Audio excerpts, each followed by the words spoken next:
கங்கை கரையோரத்துல ஒரு அழகான கிராமம் இருந்துச்சு. அங்க பாபுங்கிற பேர் கொண்ட ஒரு பையன் அவனுடைய வயசான அம்மா கூட இருந்தான். அவன் ஒரு பிசாசு மட்டும் இல்ல, பேராசை கொண்டவனும் கூட. பாபு, உனக்கு தெரியுமா, கஞ்சனுடைய அப்பா புது சைக்கிள் அவனுக்கு வாங்கி கொடுத்துருக்காரு. புது சைக்கிளா? அவன் எப்படி ஓட்டுவான் அத? பாபு நேரா கஞ்சன் வீட்டுக்கு ஓடினான்.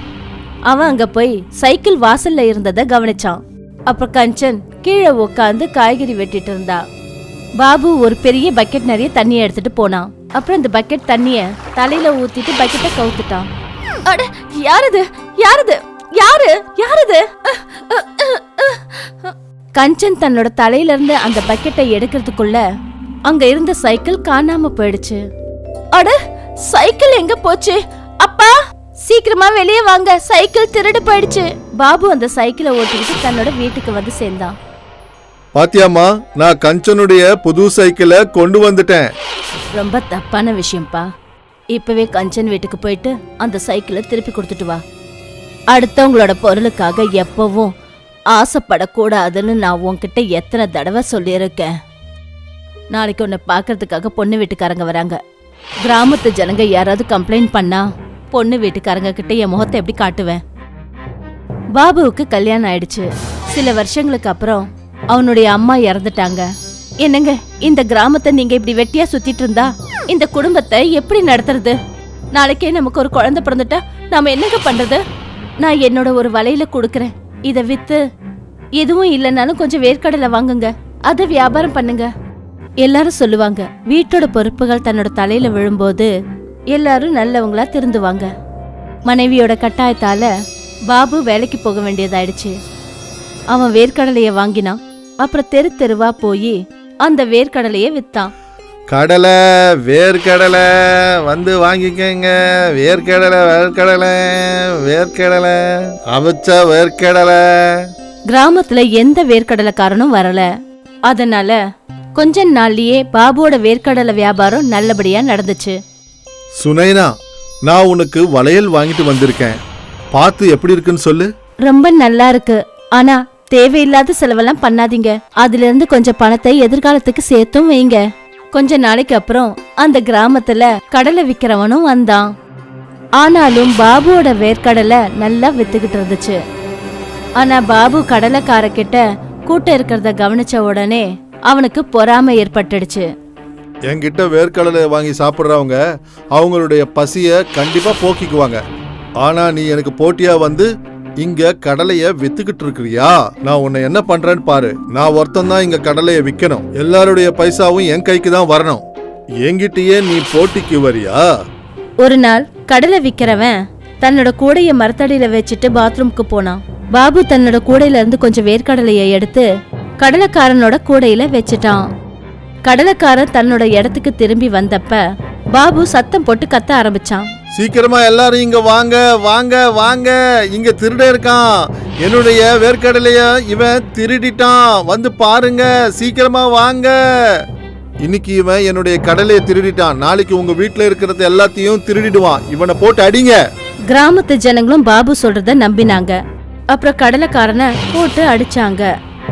இந்த ஊர்ல இருந்து வெளியில போயிடு. இனிமே இந்த பக்கமே தலை வைக்காத. கடலைக்காரனை ஊரை விட்டு அனுப்பிச்சதுல பாபுக்கு ரொம்ப சந்தோஷமா இருந்தது. என்கிட்டயே நீ போட்டிக்கு வரியா? பாத்தியா உன்னை ஊரை விட்டு எப்படி துரத்திட்டன்னு?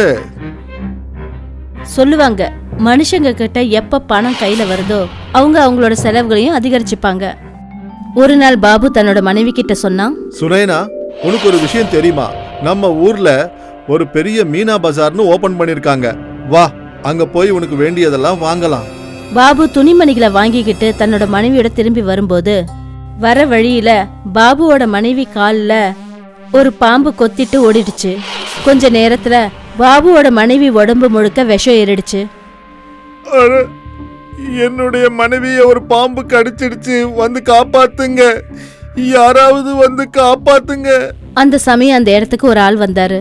அவருக்கு பாம்பு கடிக்கு வைத்தியம் பார்க்க நல்லா தெரியும்.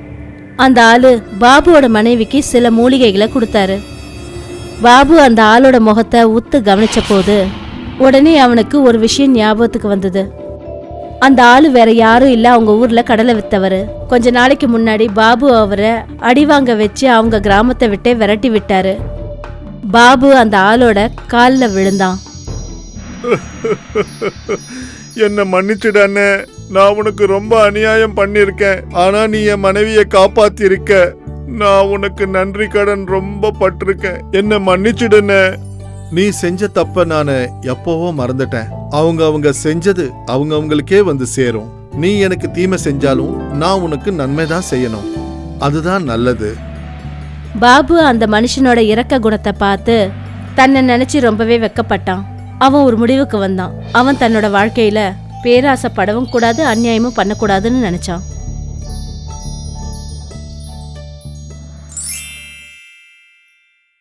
ராதாபுரங்கிற கிராமத்துல முராரிங்கிற பேர் கொண்ட ஒரு பால்காரர் தன்னோட மனைவி தன்னோட மகனோட வாழ்ந்து வந்தாரு. பக்கத்திலேயே முராரியோட அண்ணா அண்ணியோட வீடு இருந்துச்சு. அவங்களுக்கும் ஒரு பையன் இருந்தான், பேரு மோகன். ஒரு நாள் காலையில முராரியோட அண்ணி முராரி வீட்டுக்கு வந்தா. முராரி, உன்னோட பையன் என் பையன் கிட்ட இருந்து 2000 ரூபாய் பணம் வாங்கிட்டான். அந்த பணத்தை திருப்பி கொடு. சிவா, சிவா, உங்க அத்தை சொல்றது உண்மையா? மோகன் கிட்ட இருந்து நீ 2000 ரூபாய் பணம் வாங்கினியா? அப்பா, மோகன் 2 நாளைக்கு முன்னாடி என் பேட்டை பிடுங்கிட்டான். அதனாலதான் அவனோட பணத்தை பிடுங்கினேன். பணத்தை திருப்பி கொடு. சும்மா வேலை வெட்டி இல்லாம வீட்டுல உட்கார்ந்துகிட்டு உன்னுடைய மூளையே கெட்டு போச்சு. நாளையில இருந்து என் கூட பால் விக்கிறதுக்கு வர. முராரி தன்னோட பையனுக்கு அவருடைய கஸ்டமர் வீட்டை எல்லாத்தையும் அறிமுகப்படுத்தினாரு. சிவா, கஸ்டமர் வீடு உனக்கு தெரியும். இனிமே நான் விவசாயத்தை பாத்துக்கிறேன், நீ பால் வியாபாரத்தை பாத்துக்க. ஒரு முக்கியமான விஷயம் என்னன்னா, இது வரைக்கும் நான் பால்ல தண்ணிய கலந்ததே கிடையாது. அது மட்டும் இல்லாம நான் வேற எதையுமே கலந்ததே கிடையாது. அதனாலதான் என்னுடைய வாடிக்கையாளர்கள் என்னை நம்புறாங்க. அப்புறம் என்கிட்ட தான் பால் வாங்குறாங்க. அதனால இந்த நாணயத்தையும் நம்பிக்கையும் நீ கடைபிடிக்கணும். சிவா ஆரம்பத்துல கொஞ்ச நாளைக்கு நாணயத்தோட வியாபாரத்தை பண்ணினான். ஆனா ஒரு நாள் வேற ஒரு பால்காரன் அவன் பால்ல தண்ணிய கலந்து பாலை வித்து அது மூலமா ப்ராஃபிட் சம்பாதிச்சதை அவன் பார்த்தான். நம்ம அப்பாவுக்கு கொஞ்சம் கூட புத்திசாலித்தனம் பத்தாது.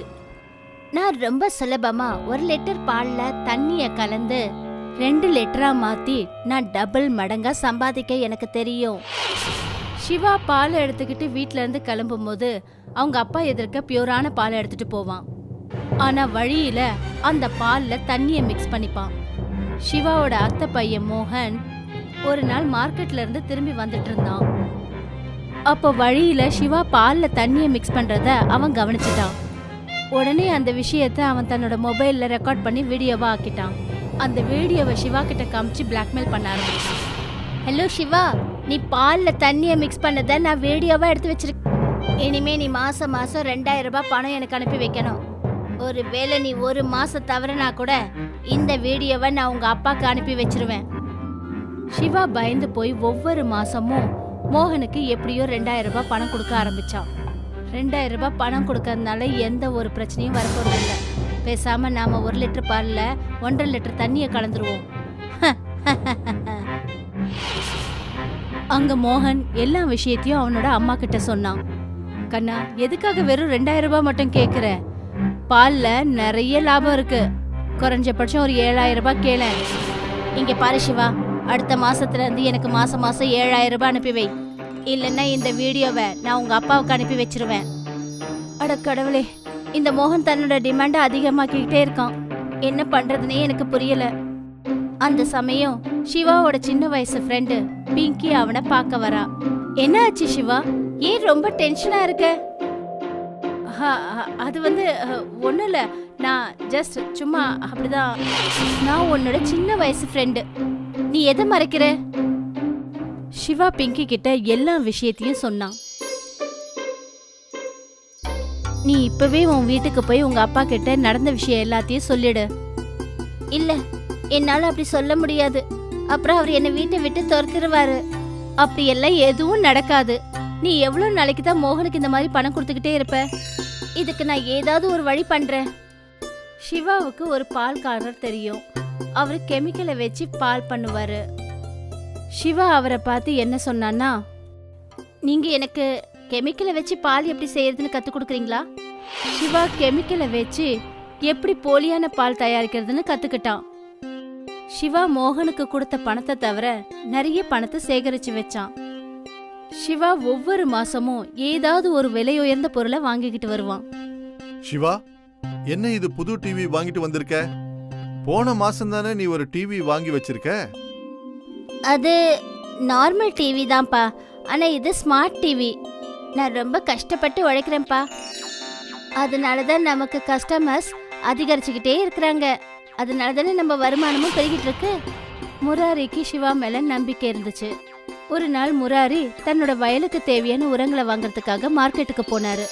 அப்போ ஒரு பழைய கஸ்டமர் கிடைச்சாரு. சொல்லுங்க ராம் பிரதாப் அண்ணே, உங்களுக்கு பால்ல எந்த குறையும் இல்லல்ல? பால்ல ரொம்ப குறை இருக்கு. உங்க பால் குடிச்சு நேத்திக்கு எனக்கு உடம்பு சரியில்லாம போச்சு. நீங்க பால் கொண்டு வந்தப்பெல்லாம் பால் நல்லா தான் இருந்துச்சு. ஆனா உங்க பையன் பால்ல நிறைய கலப்படம் பண்றான். இந்த மாசத்துக்கு அப்புறம் நான் அவங்கிட்ட பால் வாங்குறத நிறுத்திடுவேன். இன்னைக்கு நான் சிவாவை போய் ஒரு வழி பண்றேன். அங்க மோகன் சிவா கிட்ட அதிகமா பணம் வாங்குறதுக்கான முயற்சியில இருந்தான். நீ இனிமே மாசம் மாசம் 15,000 ரூபாய் எனக்கு கொடுக்கணும். அவ்வளவு பணம்லாம் என்னால கொடுக்க முடியாது. என்னோட கஷ்டத்தை கொஞ்சம் புரிஞ்சுக்கோ. ஓஹோ, உன்னால பணம் கொடுக்க முடியாதா? சரி, உன் வீட்டுக்கு வந்து எல்லா விஷயத்தையும் சொல்லிடுறேன்.